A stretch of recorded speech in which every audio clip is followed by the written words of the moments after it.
देख रहे हैं सुदर्शन न्यूज। नमस्कार, मैं हूं आपके साथ कनिका अरोड़ा और आप देख रहे हैं सुदर्शन न्यूज। बुलेटिन की शुरुआत करेंगे उत्तराखंड की खबरों के साथ। उत्तराखंड में बड़ा प्रशासनिक फेरबदल देखने को मिला है। आपको बता दें, बड़ी संख्या में आईएएस पीसीएस के ट्रांसफर हुए हैं। देर रात अपर सचिव कर्मेंद्र सिंह ने आदेश दिए हैं। ये बड़ी जानकारी आपको दे दें, आईएएस मनीषा पवार अध्यक्ष परिवहन निगम पद से मुक्त हो चुकी हैं। साथ ही आईएएस उदयराज सिंह उधम सिंह नगर के नए डीएम होंगे। तो ये बड़ा प्रशासनिक फेरबदल यहां पर देखने को मिला है। तो ये बड़ा फैसला यहां पर लिया गया है। आपको बता दें, बड़ी संख्या में आईएएस पीसीएस के ट्रांसफर यहां पर किए गए हैं। देर रात बताया जा रहा है कि अपर सचिव कर्मेंद्र सिंह ने ये आदेश जारी किए हैं। और आपको बता दें कि आईएएस मनीषा पवार अध्यक्ष परिवहन निगम पद से मुक्त हो गई हैं। और वहीं आपको बता दें कि आईएएस उदयराज सिंह उधम सिंह नगर के नए डीएम होंगे। तो ये बड़ा प्रशासनिक फेरबदल यहां पर देखने को मिला है और ये बड़ी जानकारी आपको दे रहे हैं, जहां पर आज ये बड़ा देर रात प्रशासनिक फेरबदल देखने को मिल रहा है।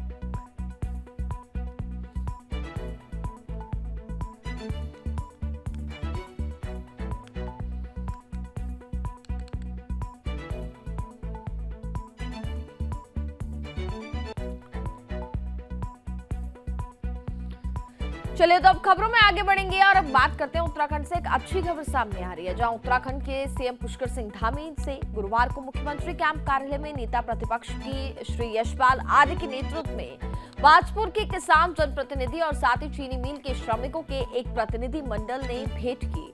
उन्होंने मुख्यमंत्री से बाजपुर चीनी मिल की 100 इकाई असवानी की लीज रेंट पीपीपी मोड पर न दिए जाने का अनुरोध किया है। इसके साथ ही इस संबंध में ज्ञापन भी दिया। मुख्यमंत्री पुष्कर सिंह धामी ने कहा कि बाजपुर चीनी मिल की 100 इकाई असवानी को लीज रेंट पीपीपी मोड पर दिए जाने से पूर्व किसानों के हितों को लेकर सभी पहलुओं को ध्यान में रखा जाएगा।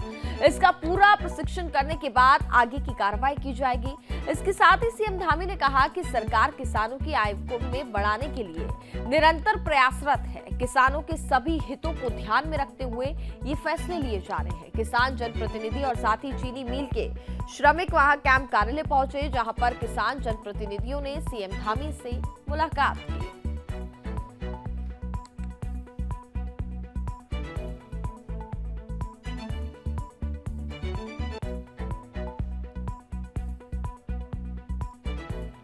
उत्तराखंड के मुख्यमंत्री पुष्कर सिंह धामी को त्रिवेणी घाट ऋषिकेश में आयोजित गंगा आरती में शामिल हुए, जहां मुख्यमंत्री ने गंगा की आरती कर प्रदेश की खुशहाली की कामना की। इस अवसर पर G20 इंफ्रास्ट्रक्चर वर्किंग ग्रुप की बैठक में शामिल होने आए विभिन्न देशों के प्रतिनिधियों के साथ ही कैबिनेट मंत्री श्री प्रेमचंद्र अग्रवाल, श्री गणेश जोशी, सांसद डॉक्टर रमेश पोखरियाल निशंक, प्रदेश बीजेपी अध्यक्ष श्री महेंद्र भट्ट सहित अन्य गणमान्य लोग यहां पर उपस्थित थे। इस दौरान मुख्यमंत्री पुष्कर सिंह धामी, अन्य जनप्रतिनिधियों और स्थानीय लोगों द्वारा गर्मजोशी से विदेशी मेहमानों का स्वागत किया गया। गंगा आरती और भजन संगीत से विदेशी मेहमान प्रभावित होकर आध्यात्मिकता में डूबे रहे। और आपको बता दें कि बहती गंगा की शांत और सुरम्य वादियों को देखकर G20 के डेलीगेट्स इतने जिज्ञास, उत्सुक और प्रश्न दिखे। और वहीं गंगा दर्शन के दौरान सेल्फी लेने की होड़ भी मची रही। गंगा आरती में विदेशी मेहमानों को भारत की आध्यात्मिकता, योग, मेडिटेशन, संस्कृति, रीति नीति और भारत के आतिथ्य सत्कार सबसे एक साथ का भी साक्षात्कार थी। गंगा आरती के पश्चात विदेशी मेहमानों ने रात्रि भोज में स्थानीय व्यंजनों का लुत्फ भी उठाया और भोज में उनको भारत के मोटे अनाज और साथ ही उत्तराखंड की भारनाजा संस्कृति का भी परिचय हुआ। गंगा आरती के दौरान विदेशी मेहमानों को प्राकृतिक संसाधनों के संरक्षण के भारत और उत्तराखंड के परंपरागत प्रयासों का भी परिचय हुआ।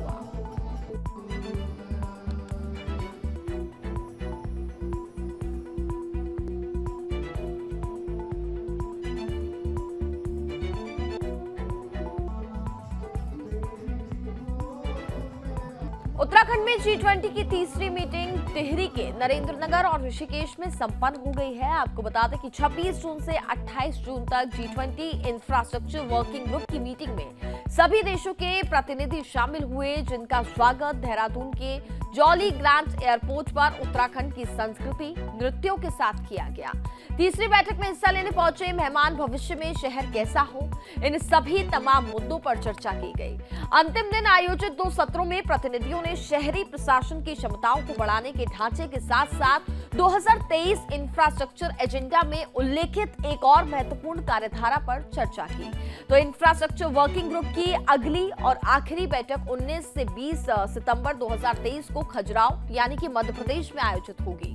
3 दिवसीय IWUG बैठक 26 जून को नरेंद्रनगर स्थित होटल वेस्टर्न रिजॉर्ट में शुरू हुई थी, जिसमें G20 सदस्य देशों, आमंत्रित देशों और अंतर्राष्ट्रीय संगठनों के लगभग 63 प्रतिनिधियों ने भाग लिया। बैठक में पहले दिन भविष्य के शहरों के मूलभूत ढांचागत विकास पर चर्चा की गई। Asia infrastructure investment bank AIIBB की ओर से आयोजित रहने योग्य शहर बनाने पर उच्च स्तरीय सेमिनार में सदस्य देशों के प्रतिनिधियों ने भविष्य के शहरों में निजी निवेश को बढ़ाने, नीतियों को सरल बनाने और मजबूत ढांचागत विकास का बढ़ावा देने के विषयों पर चर्चा की। इसके अलावा प्राकृतिक चुनौतियों से लड़ने के लिए आपसी सामंजस्य पर बल दिया, जबकि दूसरे दिन पहले सत्र में समावेशी शहरों को सक्षम बनाने, पहुंच बढ़ाने और शहरी सेवाओं में अवसर विषय पर चर्चा की गई। इसमें प्रतिनिधियों ने बुनियादी ढांचा परियोजनाओं में गुणवत्तापूर्ण बुनियादी ढांचा निवेश संकेतक लागू करने के तरीकों पर भी विचार विमर्श किया। इस सत्र में G20 देशों में बुनियादी ढांचे के बजट आवंटन का विश्लेषण भी किया गया।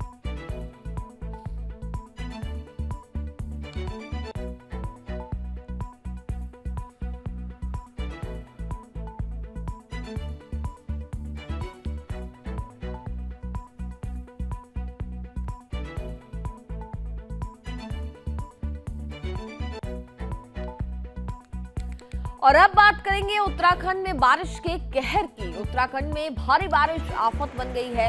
राज्य के पहाड़ी इलाकों में लैंडस्लाइड से यात्रा खतरनाक हो गई है। एक तरफ भारी बारिश ने तबाही मचाई है, तो दूसरी तरफ भारी बारिश के चलते जगह जगह लैंडस्लाइड की घटनाएं सामने आ रही हैं। इसी कड़ी में उत्तराखंड के चमोली के ऋषिकेश बद्रीनाथ राष्ट्रीय राजमार्ग छिनका के पास अचानक लैंडस्लाइड हुआ, जिससे मलबा आने से राजमार्ग अवरुद्ध हो गया। वहीं राजमार्ग अवरुद्ध होने से आर पार वाहनों की लंबी लाइन लग गई, जिससे लोगों को आने जाने में भारी परेशानियों का सामना करना पड़ रहा है।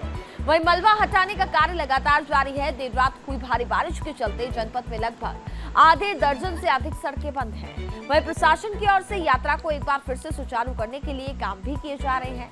वहीं देवभूमि में 4 धाम यात्रा भी चल रही है। ऐसे में यात्रियों को सुरक्षित स्थानों पर रोका गया है और सड़क से मलबा हटाने का कार्य लगातार किया जा रहा है। उन्होंने कहा कि जैसे ही सड़क से सुचारू होंगी और वाहनों को भी छोड़ा जाएगा, वाहनों को एक बार फिर से आने जाने की अनुमति दी जाएगी। इसके साथ ही लोगों से अलर्ट रहने की चेतावनी भी दी गई है।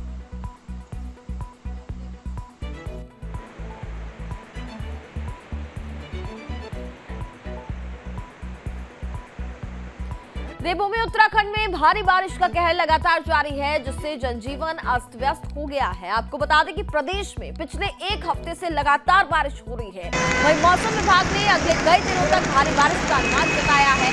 बारिश का ये क्रम अगले 2 जुलाई तक भी जारी रहेगा। मौसम विभाग के मुताबिक गुरुवार को देहरादून सहित नैनीताल, चंपावत, टिहरी, पौड़ी, हरिद्वार, बागेश्वर, पिथौरागढ़ में भारी बारिश हुई है। वहीं बारिश के साथ ही तेज हवाएं भी चलती रही और सुहाना मौसम बना रहा। आपको बता दें, मौसम विभाग के निदेशक विक्रम सिंह ने ये बताया कि अगले 3 दिन भी यानी कि आज, कल और परसों भी देहरादून सहित गढ़वाल और कुमाऊं के जनपदों में भारी बारिश हो सकती है। बिजली कड़कने के साथ तेज आंधी तूफान की आशंका जताई जा रही है। वहीं देवभूमि में इस समय 4 धाम की यात्रा भी चल रही है और साथ ही 3 जुलाई से कांवड़ यात्रा भी शुरू होने वाली है, जिसके चलते उत्तराखंड के मुख्यमंत्री पुष्कर सिंह धामी ने सभी विभागों को अलर्ट रहने की सलाह दी है और साथ ही सीएम धामी ने कहा है कि मौसम की अपडेट लेकर के ही यात्रा करें।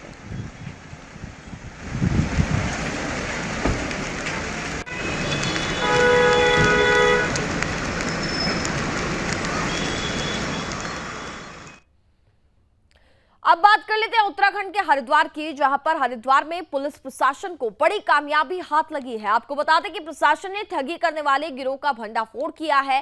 साथ ही ये भी जानकारी दे दें कि ठगी करने वाले 6 लोगों को गिरफ्तार कर लिया है। आपको बता दें कि आरोपियों की तरफ से बैंकों से फर्जीवाड़ा कर फर्जी दस्तावेजों के आधार पर लाखों रुपए का लोन लिया गया और पुलिस ने इसके पास से फर्जी दस्तावेज सहित धनराशि भी बरामद की है।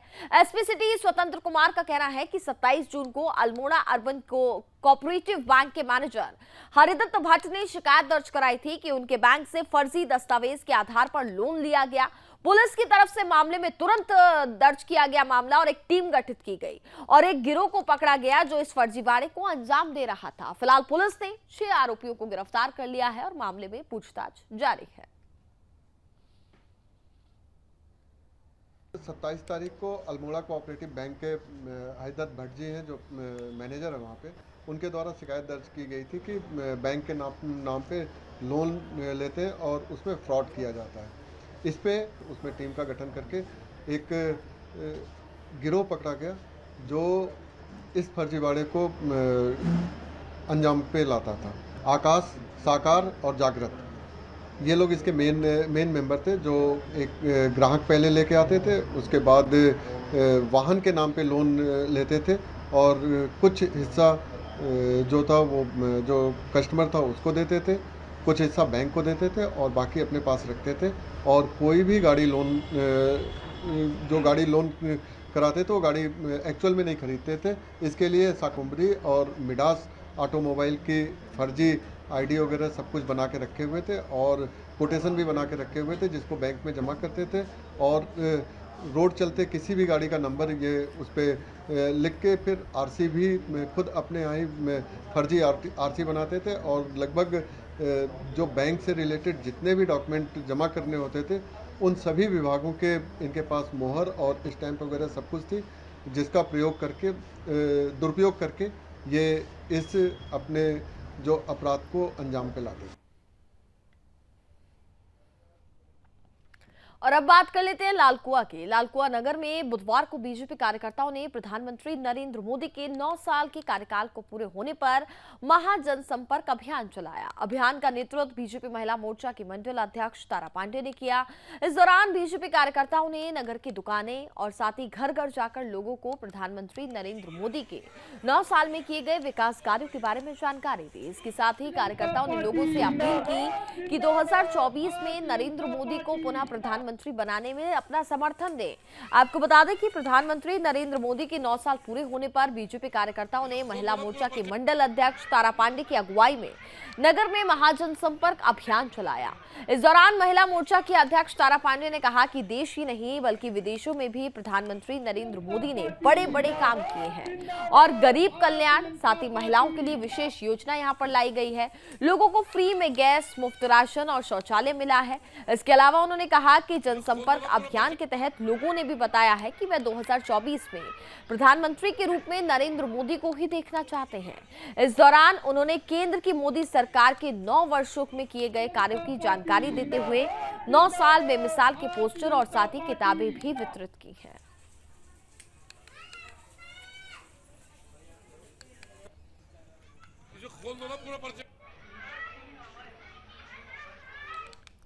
पहाड़ों की रानी मसूरी का मौसम पल पल बदल रहा है। कभी बारिश तो कभी धूप तो कभी कोहरा मसूरी को अपने आगोश में ले रहा है, जिसका मसूरी में देश विदेश से आ रहे पर्यटक जमकर आनंद ले रहे हैं। वे प्रकृति के बदलते नजारों को अपने कैमरों में कैद कर रहे हैं, जिससे कि उनकी मसूरी की यादें हमेशा के लिए उस कैमरे में कैद हो जाए। मसूरी में बारिश के बाद सतरंगी इंद्रधनुष के मनमोहक दृश्य ने सभी का मन मोह लिया। मसूरी में इन दिनों पर्यटक सीजन चरम पर है। हजारों की संख्या में पर्यटक मसूरी आ रहे हैं और यहाँ के मौसम का आनंद ले रहे हैं। वहीं मसूरी से देहरादून घाटी का विहंगम दृश्य देख करके पर्यटक भी अभिभूत हो रहे हैं। बादलों से ढका दून घाटी का दृश्य देखकर ऐसा लग रहा है जैसे मसूरी बादलों में बसा हुआ हो और सभी लोग बादलों में घूम रहे हो। पुणे से आए पर्यटक ऋषिकेश ने बताया है कि यहाँ का मौसम पल पल करवट बदलता रहता है। कभी ठंड, कभी बारिश, कभी धूप का हम सभी जमकर आनंद ले रहे हैं। जब भी उनको मौका मिलता है हम अपने दोस्तों के साथ मसूरी आते हैं और खूबसूरत प्रकृति के नजारों का आनंद लेते हैं। जिसके बाद उनके मन को काफी शांति मिलती है।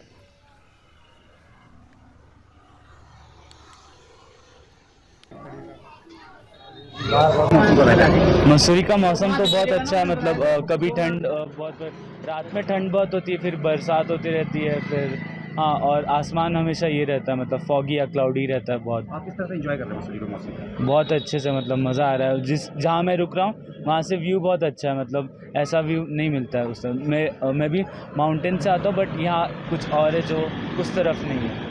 मसूरी में कौन कौन सी जगह घूमने जा रहे हैं आप, क्या प्लान है? अभी तो केम्प्टी फॉल, फिर और बट्टा फॉल, ये सब देखना है। फिर बाकी ये सब अभी तो तहरी डैम ये सब घूमा हूँ, और ऋषिकेश, हरिद्वार। देहरादून आए, देहरादून से फिर हम लोग मसूरी आए। देहरादून में भी मौसम बहुत अच्छा है, और यहाँ पे घूमने के लिए फिर आज सुबह आए, तो यहाँ का तो मौसम और भी अच्छा है। यहाँ के पहाड़ डिफरेंट तरह के हैं। मैं पिछले समय में सिक्किम भी गया, और वहाँ यहाँ में बहुत फ़र्क है।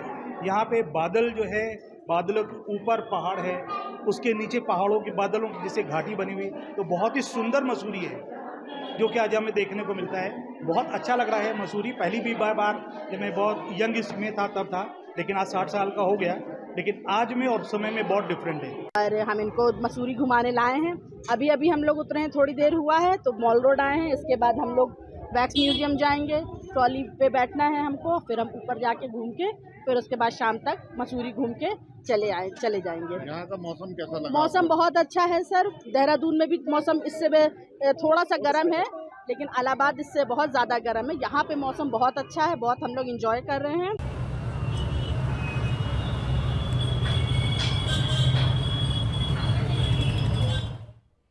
खबरों में आगे बढ़ेंगे। टिहरी मोटर मार्ग पर गांधीखाल के समीप गैस सिलेंडर से भरे एक ट्रक में जबरदस्त ब्लास्ट हो गया, जिससे पूरे इलाके में दहशत फैल गई। प्रत्यक्षदर्शियों के अनुसार गैस सिलेंडर हवा में उड़कर के ब्लास्ट हो रहे थे। और आपको बता दें कि पालीखाल गांव के वीरेंद्र सिंह नेगी ने ये जानकारी दी कि ट्रक गैस सिलेंडर लेकर के श्रीनगर से टिहरी की ओर आ रहा था, और उसी दौरान गांधीखाल के समीप गैस सिलेंडर में ब्लास्ट होने से पूरा ट्रक जल करके राख हो गया। इधर जिला आपदा प्रबंधन कार्यालय को भी सूचना देने पर हाईवे खोलने की कार्रवाई की जा रही है।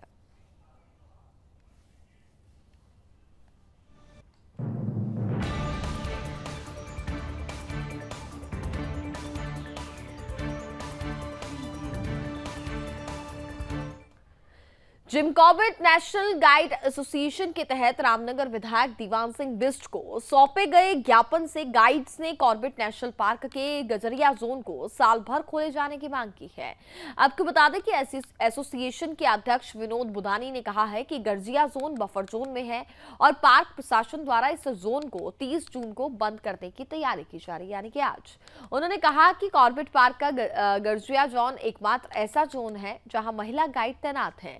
अगर इस जोन को बंद किया जाता है तो महिला गाइड बेरोजगार हो जाएंगी। विधायक ने कहा कि अगर जोन बंद किया जाता है तो इन महिला गाइड्स को पार्क के साल भर खुले रहने वाले जोनों में तैनात किया जाए। यदि ऐसा नहीं किया गया तो उन्होंने आंदोलन करने की चेतावनी दी है। वहीं मामले में विधायक दीवान बिष्ट ने बताया कि गाइडों द्वारा दिए गए ज्ञापन को लेकर पार्क के निदेशक को निर्देशित किया गया है। नियम के तहत कार्रवाई भी की जाएगी।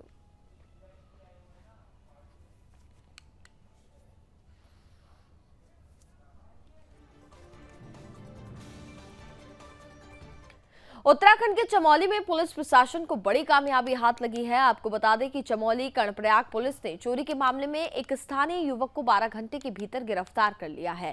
थाना कर्णप्रयाग में आयोजित प्रेस वार्ता करते हुए पुलिस उपाधीक्षक अमित सैनी ने बताया कि मंगलवार को रामपुर के निवासी की कर्णप्रयाग थाने में तहरीर दी कि कुछ अज्ञात चोरों ने पोखरी कर्णप्रयाग मोटर मार्ग पर सेमी गवार के पास लगे हॉट मिक्स प्लांट साइट में एक एमरॉन बैटरी जैक चोरी कर फरार हो गए, जिसके बाद पुलिस ने मामले को दर्ज कर लिया, और साथ ही पुलिस ने मामले में एक्शन लेते हुए पुलिस अधीक्षक के निर्देश में चोरों की तलाश के लिए एक टीम गठित की गई।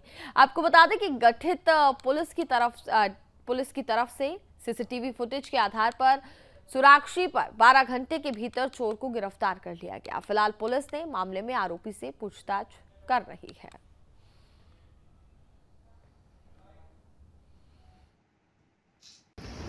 ये पोखरी रोड पे हॉट मिक्स प्लांट लग रहा था, जिसमें एक चोरी का मामला प्रकाश में आया था। उसमें कल अभियोग पंजीकृत कर लिया गया था, और इंस्पेक्टर कर्णप्रयाग और SSI कर्णप्रयाग के नेतृत्व में टीम का गठन किया गया था। इसको वर्कआउट करने के निर्देश दिए गए थे। इसमें तुरंत ही अच्छी कार्रवाई करते हुए इसमें एक अभियुक्त को गिरफ्तार किया गया, जिससे अमन नेगी, और उसके पास से 100% माल बरामद हुआ है। और इसी की सफलता पे SP चमोली महोदय द्वारा 2,500 के पुरस्कार की घोषणा की गई है।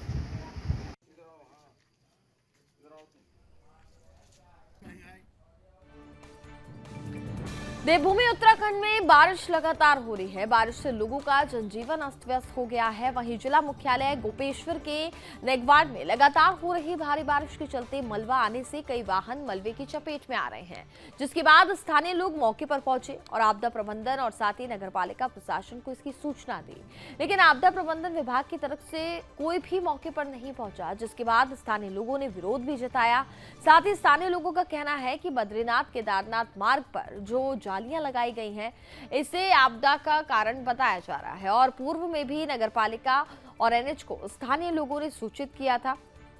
इसके बावजूद भी सड़क से जालियां नहीं हटाई गई, जिसका खामियाजा नगरवासियों को झेलना पड़ रहा है। लोगों की नाराजगी है कि जिला मुख्यालय में सुबह 4 बजे जो घटना हुई थी, उसी समय पुलिस और स्थानीय लोगों की तरफ से प्रशासन को सूचना दी गई थी, लेकिन 3 घंटे बाद भी ना तो JCB पहुंची और ना ही कोई अधिकारी कर्मचारी मौके पर पहुंचा।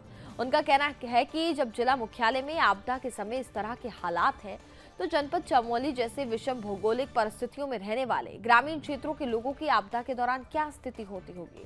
तो देखिए, तस्वीरें भी हम आपको दिखा रहे हैं किस तरीके से यहाँ पर लैंडस्लाइड की तस्वीरें जो है वो सामने आती हैं। भारी बारिश का कहर लगातार जारी है उत्तराखंड में। अगर हम बात करें तो कई इलाकों को पूरी तरीके से अलर्ट भी जारी कर दिया गया है, ऑरेंज अलर्ट जारी किया गया है कुछ इलाकों में रेड अलर्ट जारी हुआ है। और ये तस्वीरों में हम देख पा रहे हैं कि किस तरीके से यहाँ पर लैंडस्लाइड के दौरान यहाँ पर कार धंस गई है पूरी तरीके से, और साथ ही लोगों का जनजीवन अस्त व्यस्त होता हुआ नजर आ रहा है। और इसके साथ ही आपको बता दें कि उत्तराखंड में 4 धाम की यात्रा भी चल रही है। लोगों से अपील भी की जा रही है कि एक बार पूरी तरीके से वहां पर जांच पड़ताल करें, उसके बाद ही आगे अपनी 4 धाम यात्रा करें। लेकिन वहीं अगर बात की जाए तो लैंडस्लाइड की जो घटनाएं लगातार बढ़ रही हैं, इससे कहीं ना कहीं लोगों में एक डर का माहौल बना हुआ है।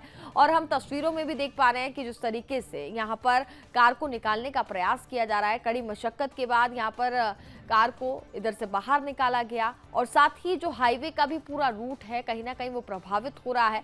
आवाजाही में तमाम दिक्कतें लोगों को यहाँ पर हो रही है। तो बारिश का कहर जो है वो लगातार देवभूमि में देखने को मिल रहा है, जिसके चलते कहीं ना कहीं पर्यटक भी यहाँ पर परेशान होते हैं और लंबे जाम का उनको यहाँ पर सामना करना पड़ रहा है। और 4 धाम यात्रा के दौरान भी आपको बता दें कि लोगों को तमाम दिक्कतें हो रही हैं। हालांकि सरकार की ओर से तमाम प्रयास किए जा रहे हैं कि किसी भी तरीके की कोई दिक्कत यात्रियों को ना हो, हर एक व्यवस्था उन तक पहुंचाने का पूरा ध्यान यहाँ पर रखा जा रहा है। लेकिन जिस तरीके से मौसम का कहर हम देख पा रहे हैं उत्तराखंड में, और भारी बारिश के चलते लोगों को तमाम दिक्कतें तो झेलनी पड़ रही है। और लोगों से लगातार ये अपील की जा रही है कि एक बार मौसम के बारे में पूरी तरीके से वहां पर जांच पड़ताल कर ले, उसके बाद ही अपनी यात्रा की शुरुआत करें।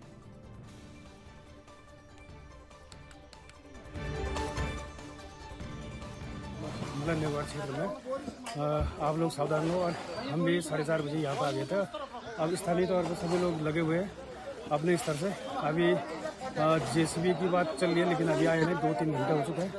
तो हम ही लगे हुए हैं, सभी लोग मिल के काम कर रहे हैं।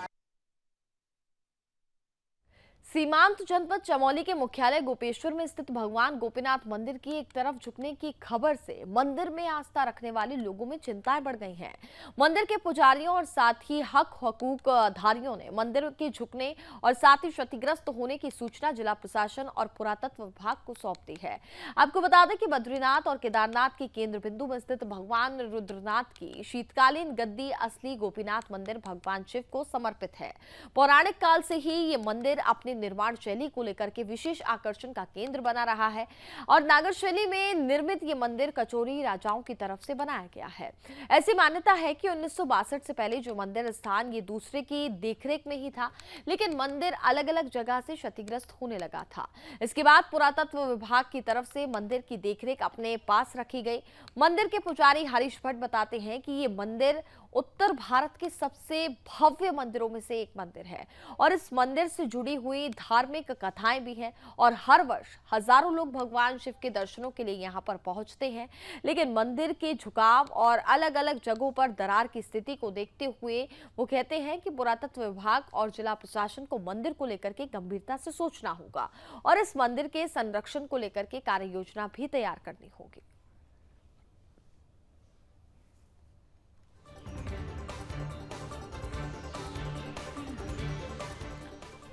उत्तराखंड के मुख्यमंत्री पुष्कर सिंह धामी की तरफ से 2025 तक उत्तराखंड को नशा मुक्त करने को लेकर के सख्त दिशा निर्देश दिए गए हैं। ऐसे में हरिद्वार जिले में पुलिस प्रशासन की तरफ से लगातार कार्रवाई की जा रही है। इसी कड़ी में भादराबाद पुलिस को एक बड़ी कामयाबी हाथ लगी है। थाना क्षेत्र के पथरी पुल के पास घेराबंदी कर उत्तर प्रदेश शाहजहांपुर निवासी स्मैक तस्कर गिरोह के 2 सदस्यों को गिरफ्तार किया गया। तस्करों के कब्जे से लगभग 152 ग्राम स्मैक मिला और जिसकी कीमत लगभग 15 लाख बताई जा रही है। इसके साथ ही पुलिस ने मामले को दर्ज कर लिया है और आरोपियों को जेल भेज दिया है। एसपी क्राइम रेखा यादव का कहना है कि हरिद्वार पुलिस को बड़ी सफलता हाथ लगी है। पुलिस ने 2 तस्करों को गिरफ्तार किया है। पकड़े गए दोनों तस्कर उत्तर प्रदेश के रहने वाले हैं और दोनों ही नशे के आदी हैं। नशा बेचने के साथ खुद भी नशे का सेवन करते हैं। फिलहाल मामले में आगे की जांच पड़ताल की जा रही है।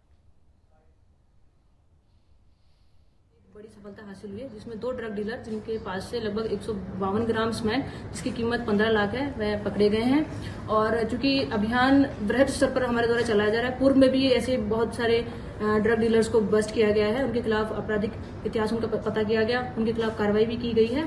इसी क्रम में एक बड़ी सफलता कल हरिद्वार पुलिस के हाथ लगी है जिसमें 2 अभियुक्त गिरफ्तार हुए हैं। दोनों ही उत्तर प्रदेश के रहने वाले हैं और ये दोनों नशे के आदी हैं और जो नशा ये खरीदते हैं स्वयं सेवन भी करते हैं, साथ ही फुटकर में इसको बेच करके धनराशि अर्जित करते हैं।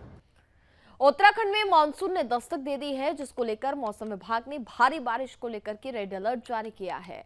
वहीं मुख्यमंत्री पुष्कर सिंह धामी द्वारा भी सभी विभागों के अधिकारियों को नाले खोलने के भी निर्देश दिए हैं, जिससे कि जलभराव जैसी स्थिति पैदा ना हो।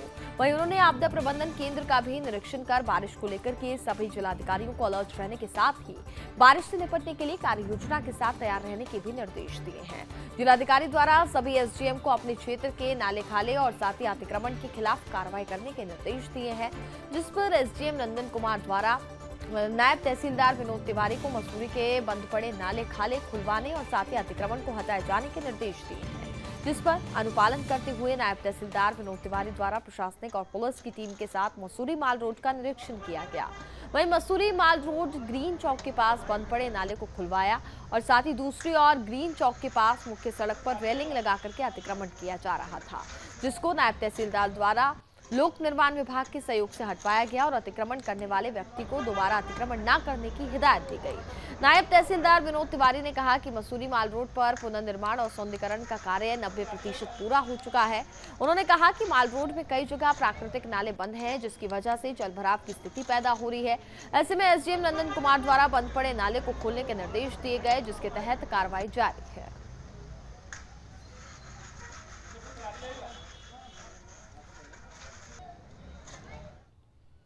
और इसी के साथ फिलहाल इस बुलेटिन में बस इतना ही। आप देखते रहिए सुदर्शन न्यूज। जय हिंद।